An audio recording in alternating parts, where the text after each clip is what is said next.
In the previous video, I showed how a Boltzmann machine can be used as a probabilistic model of a set of binary data vectors. In this video, we're finally going to get round to the Boltzmann machine learning algorithm. This is a very simple learning rule which has an elegant theoretical justification, but it turned out in practice it was extremely slow and noisy and just wasn't practical. And for many years people thought that Boltzmann machines would never be practical devices. Then we found several different ways of greatly speeding up the learning algorithm, and now the algorithm is much more practical and has in fact been used as part of the winning entry for a $1 million machine learning competition, which I'll talk about in a later video. The Boltzmann machine learning algorithm is an unsupervised learning algorithm. Unlike the typical use of backpropagation, where we have an input vector and we provide it with a desired output, in Boltzmann machine learning we just give it the input vector. There are no labels. What the algorithm is trying to do is build a model of a set of input vectors, though it might be better to think of them as output vectors. What we want to do is maximize the product of the probabilities that the Boltzmann machine assigns to a set of binary vectors, the ones in the training set. This is equivalent to maximizing the sum of the log probabilities that the Boltzmann machine assigns to the training vectors.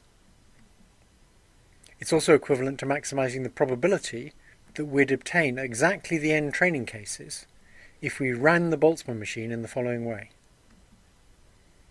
First, we let it settle to its stationary distribution n different times with no external input.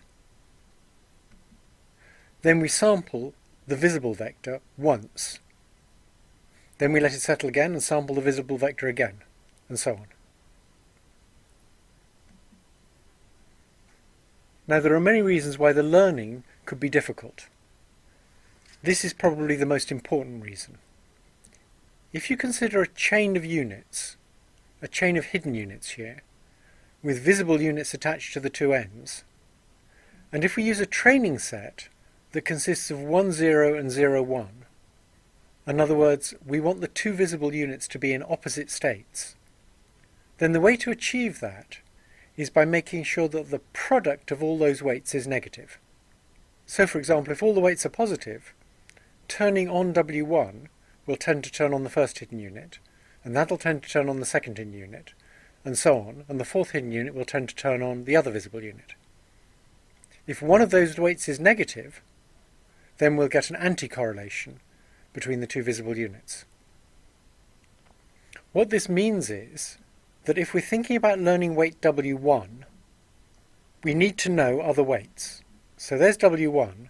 To know how to change that weight, we need to know W3, or we need to have information about W3. Because if W3 is negative, what we want to do with W1 is the opposite of what we want to do with W1 if W3 is positive. So given that one weight needs to know about other weights in order to be able to change even in the right direction, it's very surprising that there's a very simple learning algorithm, and that the learning algorithm only requires local information. So it turns out that everything that one weight needs to know about all the other weights, and about the data, is contained in the difference of two correlations.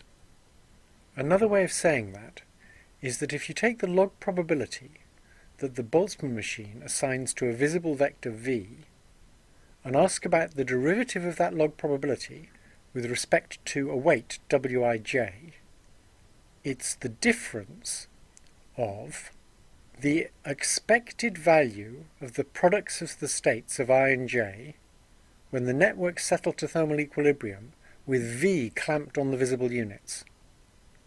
That is, how often are I and j on together when v is clamped in the visible units and the network is at thermal equilibrium, minus the same quantity but when v is not clamped on the visible units. So because the derivative of the log probability of a visible vector is this simple difference of correlations, we can make the change in the weight be proportional to the expected product of the activities averaged over all visible vectors in the training set, that's what we call data, minus the product of the same two activities when you're not clamping anything and the network has reached thermal equilibrium with no external interference. So this is a very interesting learning rule. The first term in the learning rule says raise the weights in proportion to the product of the activities that units have when you're presenting data. That's the simplest form of what's known as a Hebbian learning rule. Donald Hebb, a long time ago in the 1940s or 1950s, suggested that synapses in the brain might use a rule like that. But if you just use that rule, the synapse strengths will keep getting stronger, the weights will all become very positive, and the whole system will blow up. You have to somehow keep things under control, and this learning algorithm is keeping things under control by using that second term. It's reducing the weights in proportion to how often those two units are on together when you're sampling from the model's distribution. You can also think of this as the first term is like the storage term for a Hopfield net, and the second term is like the term for getting rid of spurious minima. And in fact, this is the correct way to think about that. This rule tells you exactly how much unlearning to do. One obvious question is, why is the derivative so simple? Well, the probability of a global configuration at thermal equilibrium, that is, once you've let it settle down, is an exponential function of its energy. The probability is related to e to the minus energy. So when we settle to equilibrium, we achieve a linear relationship between the log probability and the energy function. Now the energy function is linear in the weights, so we have a linear relationship between the weights and the log probability. And since we're trying to manipulate log probabilities by manipulating weights, that's a good thing to have. It's a log linear model. In fact, the relationship is very simple. It's that the derivative of the energy with respect to a particular weight, wij, is just the product of the two activities that that weight connects. So what's happening here is the process of settling to thermal equilibrium is propagating information about weights. We don't need an explicit backpropagation stage. We do need two stages. We need to settle with the data, and we need to settle with no data. But notice that the network's behaving in pretty much the same way in those two phases. A unit deep within the network is doing the same thing, just with different boundary conditions. With backprop, the forward pass and the backward pass are really rather different. Another question you could ask is, what's that negative phase for? I've already said it's like the unlearning we do in a Hopfield net to get rid of spurious minima, but let's look at it in more detail. The equation for the probability of a visible vector is that it's the sum over all hidden vectors of e to the minus the energy of that visible and hidden vector together, normalized by the same quantity summed over all visible vectors. So if you look at the top term, what the first term in the learning rule is doing is decreasing the energy of terms in that sum that are already large, and it finds those terms by settling to thermal equilibrium with the vector v clamped, so that it can find an h that goes nicely with v, that is, gives a nice low energy with v. Having sampled those vectors h, it then changes the weights to make that energy even lower. The second phase in the learning, the negative phase, is doing the same thing, but for the partition function, that is, the normalizing term on the bottom line. It's finding global configurations, combinations of visible and hidden states, that give low energy and therefore are large contributors to the partition function. And having found those global configurations, it tries to raise their energy so that they contribute less. So the first term is making the top line big, and the second term is making the bottom line small. Now, in order to run this learning rule, you need to collect those statistics. You need to collect what we call the positive statistics. Those are the ones when you have data clamped on the visible units, and also the negative statistics. Those are the ones when you don't have data clamped and that you're going to use for unlearning. An inefficient way to collect these statistics was suggested by me and Terry Sinofsky in 1983. And the idea is, in the positive phase, you clamp a data vector on the visible units, you set the hidden units to random binary states, and then you keep updating the hidden units in the network, 1 unit at a time, until the network reaches thermal equilibrium at a temperature of 1. We actually did that by starting at a higher temperature and reducing it, but that's not the main point here. And then once you reach thermal equilibrium, you sample how often 2 units are on together. So you're measuring the correlation of I and j with that visible vector clamped. You then repeat that over all the visible vectors, so that that correlation you're sampling is averaged over all the data. Then in the negative phase, you don't clamp anything. The network is free from external interference. So you set all of the units, both visible and hidden, to random binary states. And then you update the units 1 at a time until the network reaches thermal equilibrium at a temperature of 1, just like you did in the positive phase. And again, you sample the correlation of every pair of units I and j, and you repeat that many times.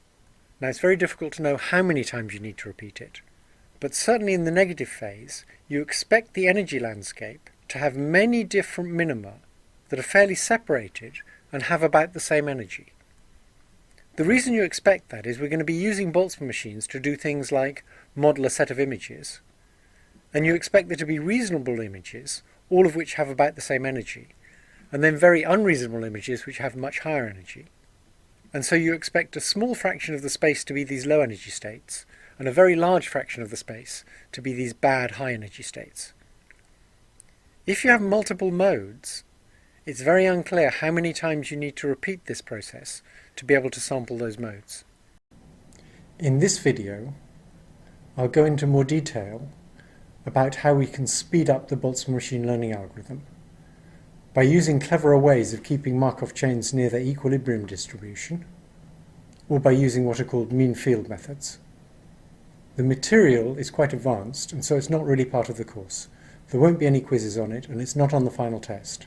You can safely skip this video. It's included for people who are really interested in how to get deep Boltzmann machines to work well. There are better ways of collecting the statistics than the method that Terry Sinofsky and I originally came up with. If we start from a random state, it may take a long time to reach thermal equilibrium. Also, there's no easy tests for whether you've reached thermal equilibrium, so we don't know how long we need to run for. So the idea is, why not start from whatever state you ended up in last time you saw that particular data vector? So we remember the interpretation of the data vector in the hidden units, and we start from there.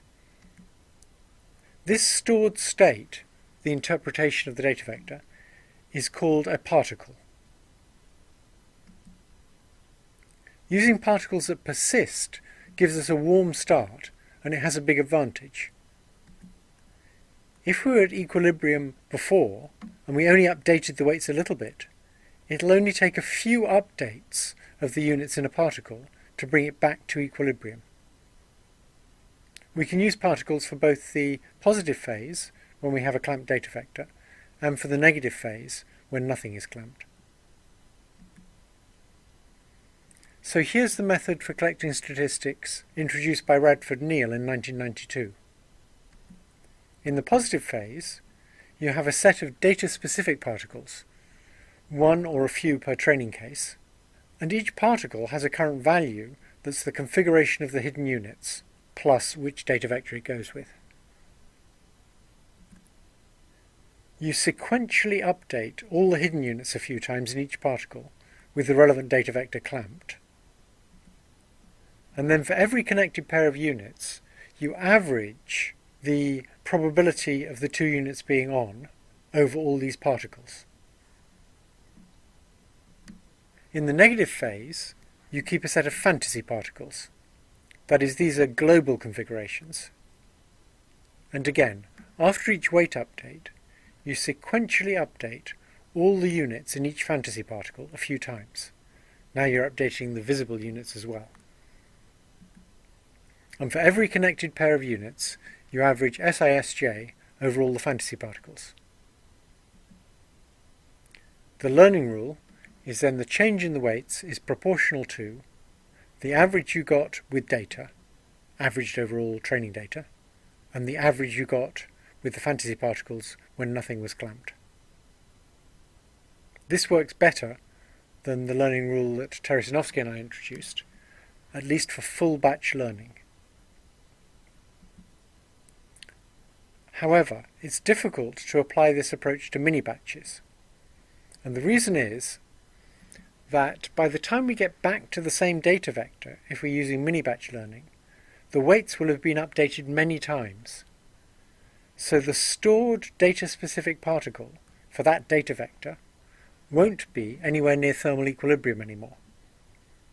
The hidden units won't be in thermal equilibrium with the visible units of the particle, given the new weights. And again, we don't know how long we're going to have to run for before we get close to equilibrium again.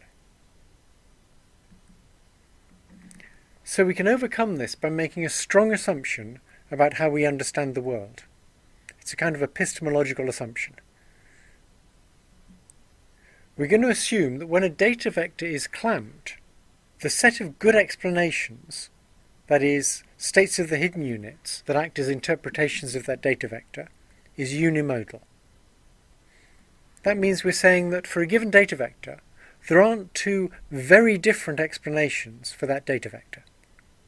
We assume that for sensory input, there's one correct explanation, and if we have a good model of the data, our model will give us one energy minimum for that data point. This is a restriction on the kinds of models we're willing to learn. We're going to use a learning algorithm that's incapable of learning models in which a data vector has many very different interpretations. Provided we're willing to make this assumption, we can use a very efficient method for approaching thermal equilibrium, or an approximation to thermal equilibrium, with the data. It's called a mean field approximation. So if we want to get the statistics right, we need to update the units stochastically and sequentially. And the update rule is the probability of turning on unit I is the logistic function of the total input it receives from the other units and its bias, where Sj, the state of another unit, is a stochastic binary thing. Now, instead of using that rule, we could say we're not going to keep binary states for unit I. We're going to keep a real value between 0 and 1, which we'll call a probability. And that probability at time t plus 1 is going to be the output of the logistic function, when what you put in is the bias and the sum of all the other probabilities at time t times the weights. So we're replacing this stochastic binary thing by a real value probability. And that's not quite right, because this stochastic binary thing is inside a nonlinear function. If it was a linear function, things would be fine. But because the logistic's nonlinear, we don't get the right answer when we put probabilities instead of fluctuating binary things inside. However, it works pretty well. It can go wrong by giving us biphasic oscillations, because now we're going to be updating everything in parallel. And we can normally deal with those by using what's called damped mean field, where we compute that pi of t plus 1, but we don't go all the way there. We go to a point in between where we are now and where this update wants us to go. So in damped mean field, we'll go to lambda times the place we are now, plus 1 minus lambda times the place the update rule tells us to go to. And that will kill oscillations. Now we can get an efficient mini-batch learning procedure for Boltzmann machines. And this is what Russ Salakutinov realized. In the positive phase, we can initialize all the probabilities at 0.5. We can clamp a data vector on the visible units, and we can update all the hidden units in parallel using mean field until convergence. And for mean field, you can recognize convergence. It's when the probabilities stop changing. And once we've converged, we record pi pj for every connected pair of units. In the negative phase, we do what we were doing before. We keep a set of fantasy particles, each of which has a value that's a global configuration, and after each weight update, we sequentially update all the units in each fantasy particle a few times.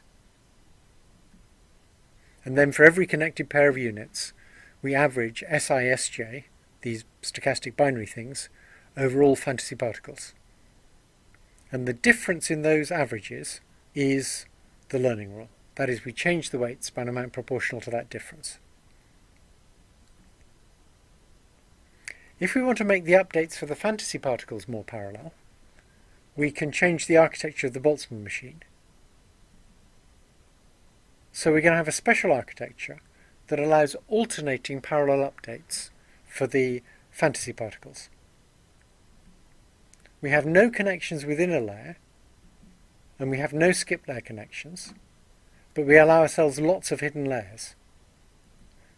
So the architecture looks like this. We call it a deep Boltzmann machine, and it's really a general Boltzmann machine with lots of missing connections. All those skip layer connections, if they were present, we wouldn't really have layers at all. It would just be a general Boltzmann machine. But in this special architecture, there's something nice we can do. We can update the states of, for example, the first hidden layer and the third hidden layer, given the current states of the visible units and the second hidden layer. And then we can update the states of the visible units and the second hidden layer, and then we can go back and update the other states, and we can go backwards and forwards like this. And so we can update half the states of all the units in parallel. And that'll be a correct update. So one question is, if we have a deep Boltzmann machine like that, trained by using mean field for the positive phase, and updating fantasy particles by alternating between even layers and odd layers for the negative phase, can we learn good models of things like the MNIST digits, or indeed of more complicated things? So one way to tell whether you've learned a good model is after learning, you remove all the input and you just generate samples from your model. So you run the Markov chain for a long time until it's burned in, and then you look at the samples you get. So Russ Salakutinov used a deep Boltzmann machine to model MNIST digits using mean field for the positive phase and alternating updates of the layers of the particles for the negative phase. And the real data looks like this, and the data that he got from his model looks like this.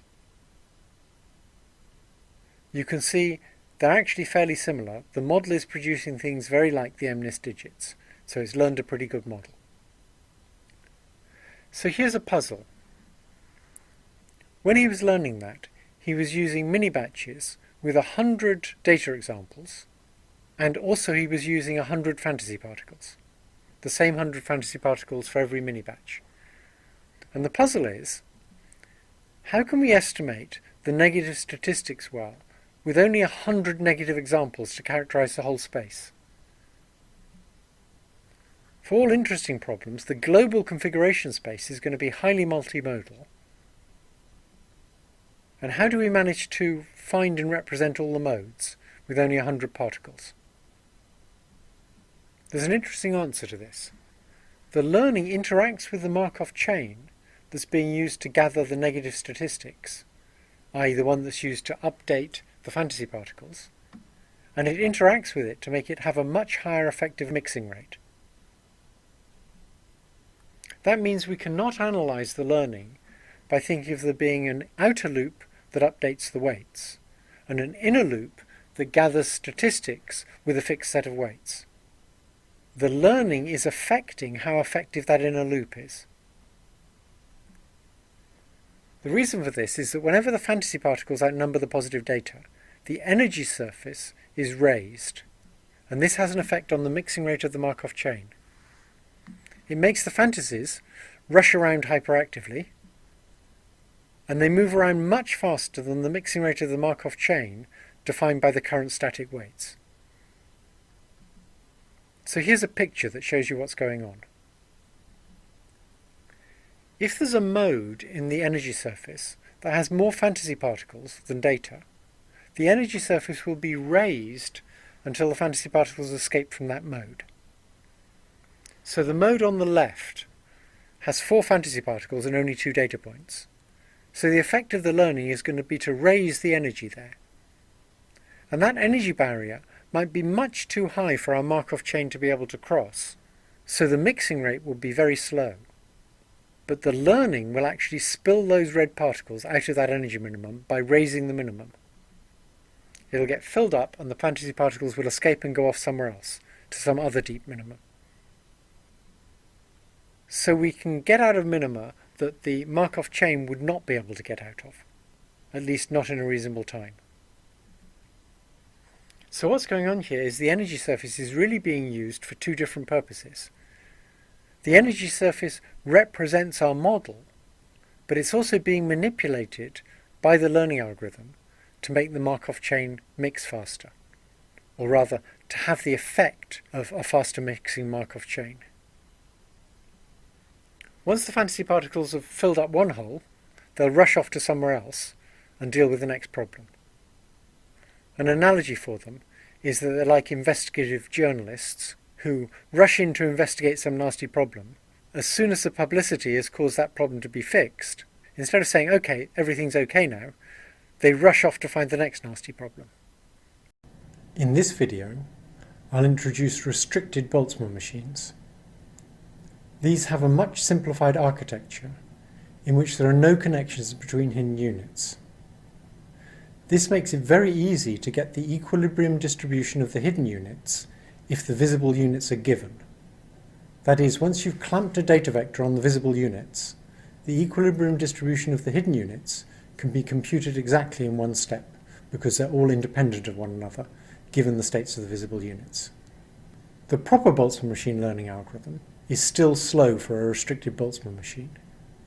But in 1998, I discovered a very surprising shortcut that leads to the first efficient learning algorithm for Boltzmann machines. Even though this algorithm has theoretical problems, it works quite well in practice, and it led to a revival of interest in Boltzmann machine learning. In a restricted Boltzmann machine, we restrict the connectivity of the network in order to make both inference and learning easier. So it only has one layer of hidden units, and there's no connections between the hidden units. There's also no connections between the visible units. So the architecture looks like that.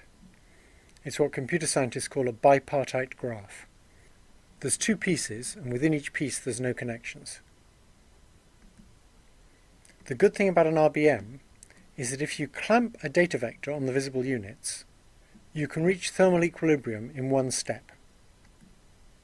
That means with a data vector clamped, we can quickly compute the expected value of VIHJ, because we can compute the exact probability with which J will turn on, and that is independent of all the other units in the hidden layer.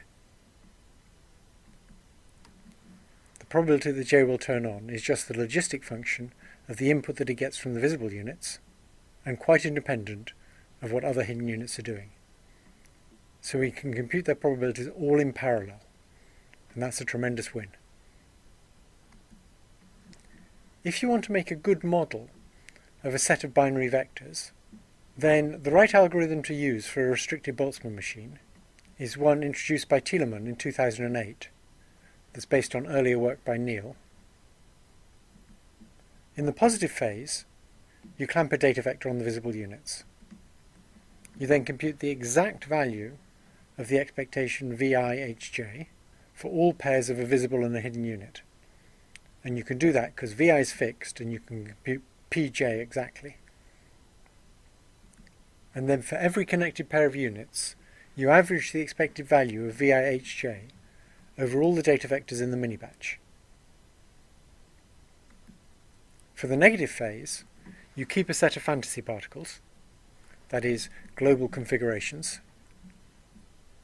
and then you update each fantasy particle a few times by using alternating parallel updates. So after each weight update, you update the fantasy particles a little bit, and that should bring them back to close to equilibrium. And then for every connected pair of units, you average VIHJ over all the fantasy particles, and that gives you your negative statistics. This algorithm actually works very well and allows RBMs to build good density models of sets of binary vectors. Now I'm going to go on to a learning algorithm that's not as good at building density models, but is much faster. So I'm going to start with a picture of an inefficient learning algorithm for a restricted Boltzmann machine. We're going to start by clamping a data vector on the visible units, and we're going to call that time t0.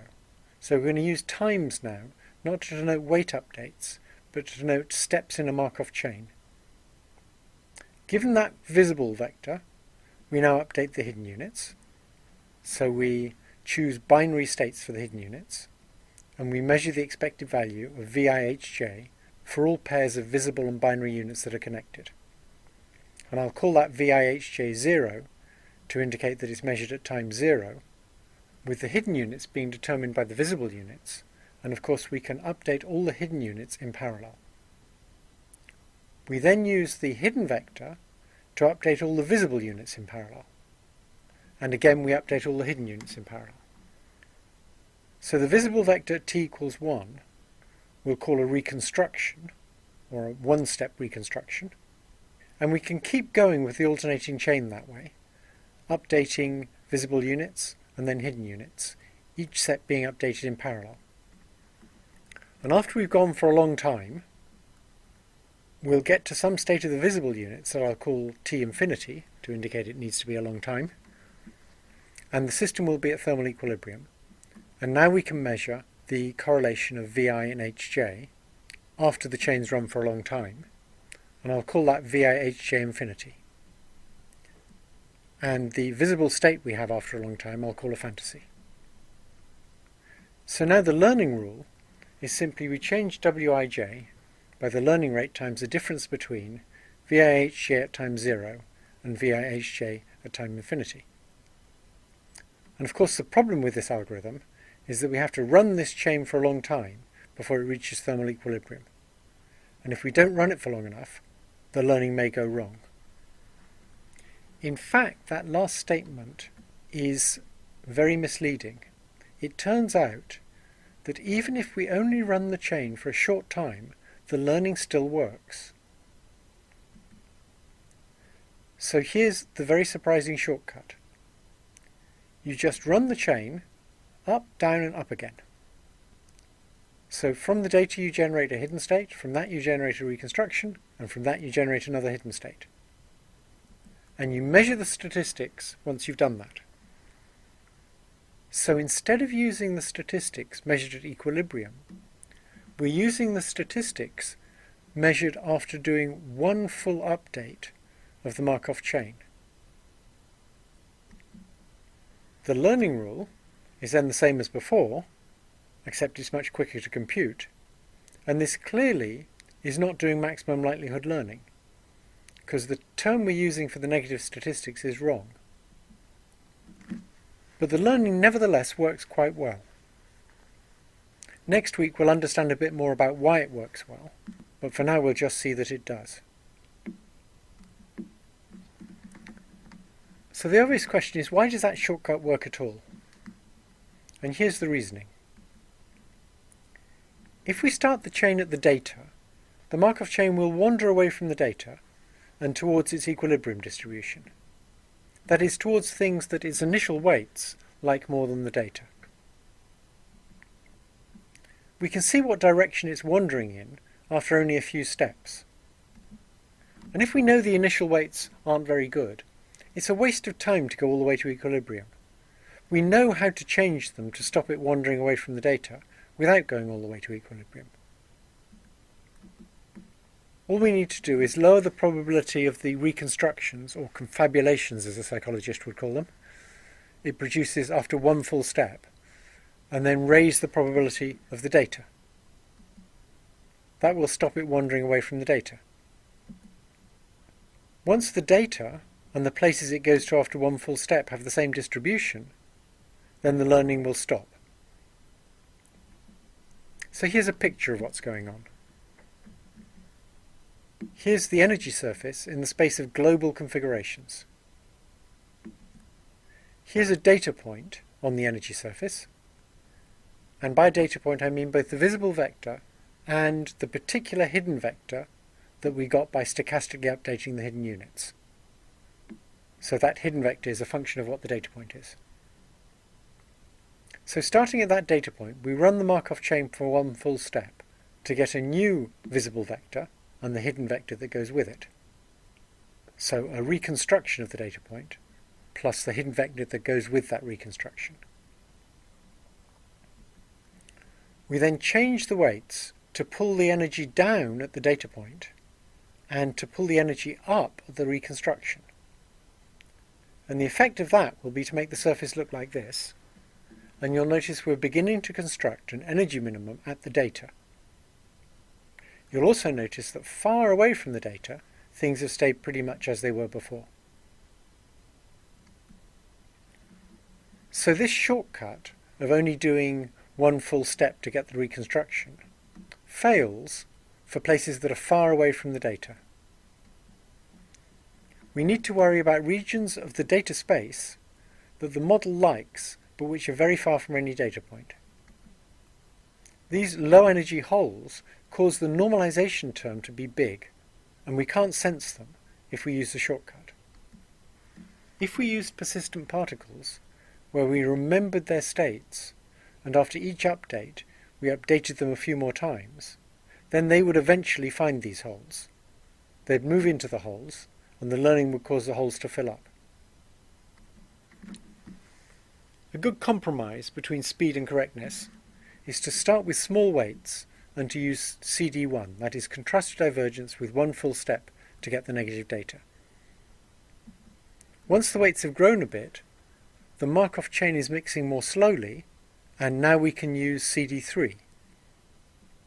And once the weights have grown more, we can use CD5 or 9 or 10. So by increasing the number of steps as the weights grow, we can keep the learning working reasonably well, even though the mixing rate of the Markov chain is going down. In this video, I'm going to show a simple example of a restricted Boltzmann machine learning a model of images of handwritten twos. After it's learned the model, we'll look at how good it is at reconstructing twos, and we'll look at what happens if we give it a different kind of digit and ask it to reconstruct that. We'll also look at the weights we get if we train a restricted Boltzmann machine that's considerably larger on all of the digit classes. It learns a wide variety of features, which between them are very good at reconstructing all the different classes of digits, and also are quite a good model of those digit classes. That is, if you take a binary vector that's an image of a handwritten digit, the model will be able to find low energy states compatible with that image. And if you give it an image that's a long way away from being an image of a handwritten digit, the model will not be able to find low energy states compatible with that image. I'm now going to show how a relatively simple RBM can learn to build a model of images of the digit 2. The images are 16 pixels by 16 pixels, and it has 50 binary hidden units that are going to learn to become interesting feature detectors. So when it's presented with a data case, the first thing that it does is use the weights on the connections from pixels to feature detectors to activate the feature detectors. That is, for each of the binary neurons, it makes a stochastic decision about whether it should adopt a state of 1 or 0. It then uses these binary patterns of activation to reconstruct the data. That is, for each pixel it makes a binary decision about whether it should be a 1 or a 0. It then reactivates the binary feature detectors, using the reconstruction to activate them rather than the data. The weights are changed by incrementing the weights between an active pixel and an active feature detector when the network is looking at data. And that will lower the energy of the global configuration of the data and whatever hidden pattern went with it. And it decrements the weights between an active pixel and an active feature detector when it's looking at a reconstruction, and that will raise the energy of the reconstruction. Near the beginning of learning, when the weights are random, the reconstruction will almost certainly have lower energy than the data, because the reconstruction is what the network likes to reproduce on the visible units, given the hidden pattern of activity. And obviously it likes to reproduce patterns that have low energy according to its energy function. And you can think of what learning does as changing the weights so that the data is low energy and the reconstructions of the data are generally higher energy. So let's start with some random weights for the 50 feature detectors. We'll use small random weights, and each of these squares shows you the weights to the pixels coming from a particular feature detector. The small random weights are used to break symmetry, though because the update rule is stochastic, we don't really need that. After seeing a few hundred examples of digits and adjusting the weights a few times, the weights are beginning to form patterns. If we do it again, you can see that many of the feature detectors are detecting the pattern of a whole 2. They're fairly global feature detectors, and those feature detectors are getting stronger and stronger, and now some of them are beginning to localize, and they're getting more local, and even more local, and even more local, and these are the final weights, and you can see that each neuron has become a different feature detector, and most of the feature detectors are fairly local. If you look at the feature detector in the red box, for example, it's detecting the top of a 2, and it's happy when the top of a 2 is where its white pixels are, and where there's nothing where the black pixels are. So it's representing where the top of the 2 is. Once we've learned the model, we can look at how well it reconstructs digits, and we'll give it some test digits that it hasn't seen before. So we'll start by giving it a test example of a 2, and its reconstruction is pretty faithful to the test example. It's slightly blurry. The test example has a hook at the top, and that's been blurred out in the reconstruction. But it's a pretty good reconstruction. A more interesting thing we can do is give it a test example from a different digit class. So if we give it an example of a 3 to reconstruct, what it reconstructs actually looks more like a 2 than like a 3. All of the feature detectors it's learned are good for representing 2s, but it doesn't have feature detectors for things like representing that cusp in the middle of the 3. So it ends up reconstructing something that obeys the regularities of a 2 better than it obeys the regularities of a 3. In fact, the network tries to see everything as a 2.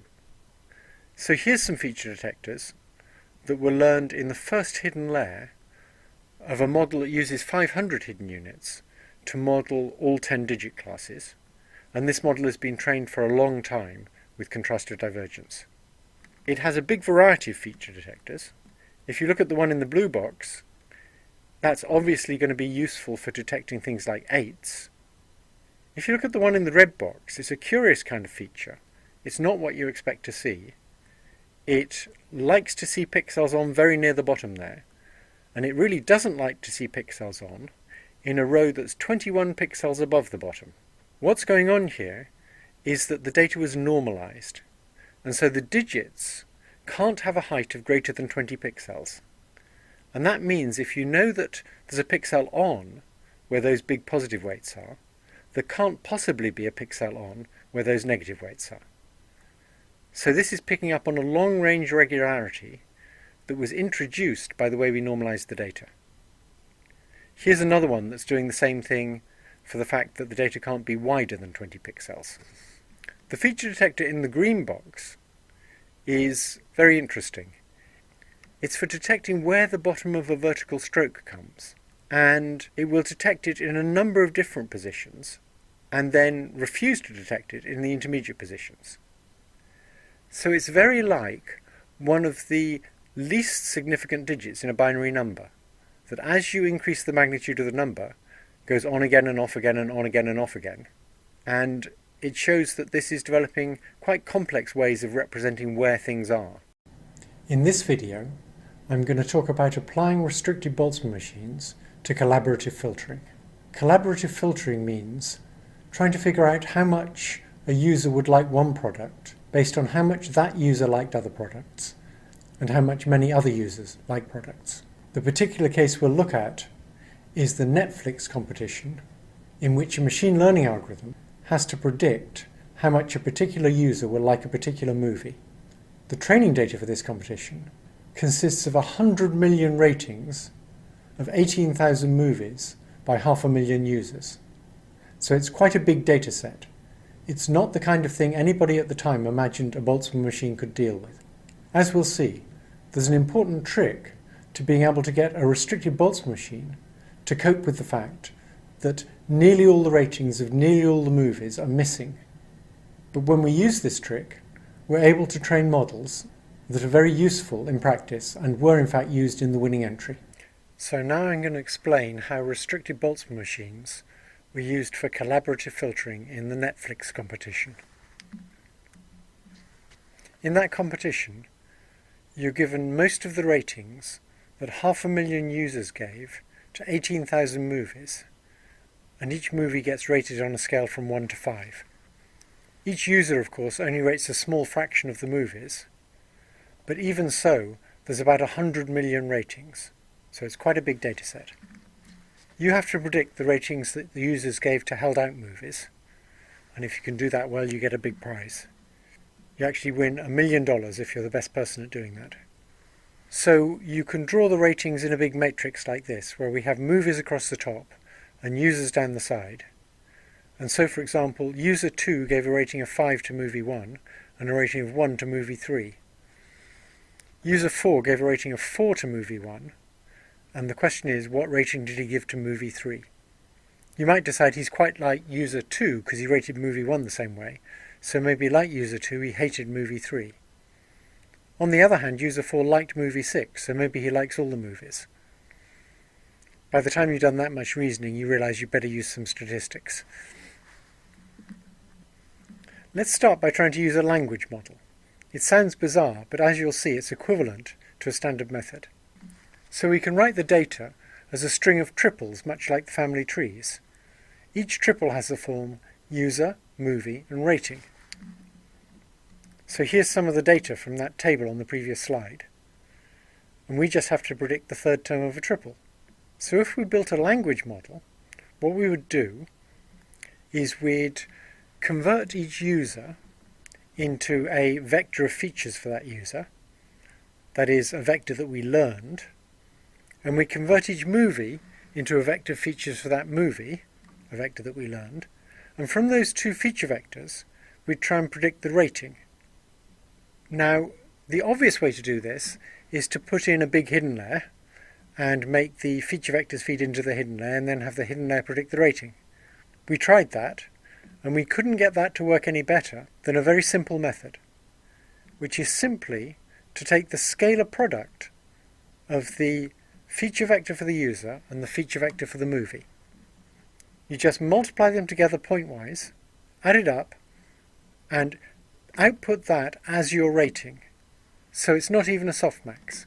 You actually output whatever real number you get from the scalar product. Now that's exactly equivalent to doing something else, which is normally called a matrix factorization model. If we arrange the user features down the rows and the movie features above the columns, we can see that if we multiply that matrix of users times features by the matrix of features times movies, then we'll get predictions for the ratings, and it will be exactly equivalent to the language model that's beside it. So the matrix factorization model is the most commonly used model for collaborative filtering like this, and it works pretty well. Now let's consider an alternative model using a restricted Boltzmann machine. It's not obvious how you would apply a restricted Boltzmann machine to this problem, and so we had to do some thinking. In the end, we decided that we'd treat each user as a training case. And so a user is really a vector of movie ratings.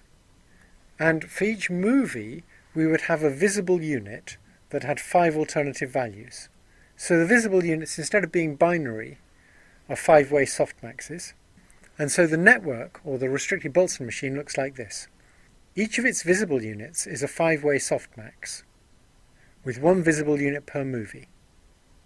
You might start worrying about there being 18,000 visible units here. And then we had about 100 binary hidden units. And each hidden unit is connected to all 5 values of the softmax. It also has a bias. And so you can see the number of parameters we'll have is large. The CD learning rule for a softmax, incidentally, is exactly the same as for a binary unit. And like I said, we've got about 100 hidden units. And what we're going to do is learn a model and then try and fill in one of the missing values using the model. Now the problem with this approach is we don't want to have an RBM with 18,000 visible units, only a few of which have known values. That's a huge number of missing values to be dealing with. And there's a neat way around that.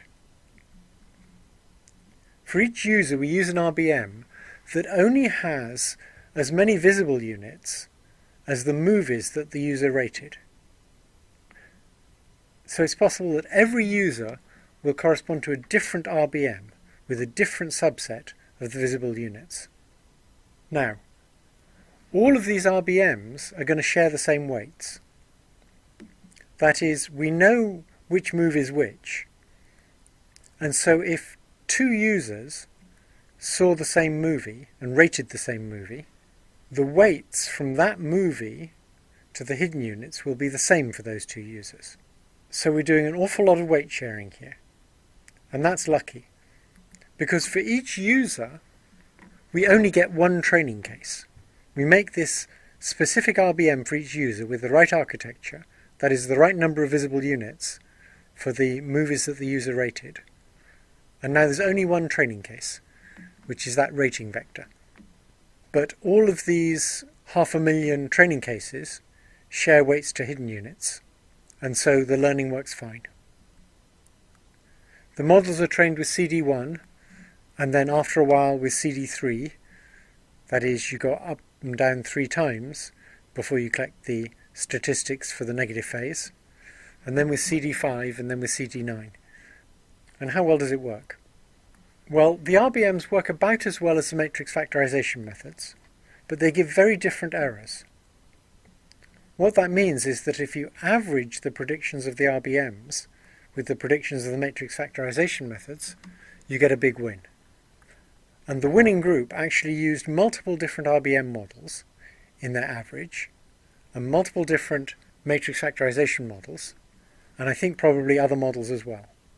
As far as I know, their main models were matrix factorization models and RBM models.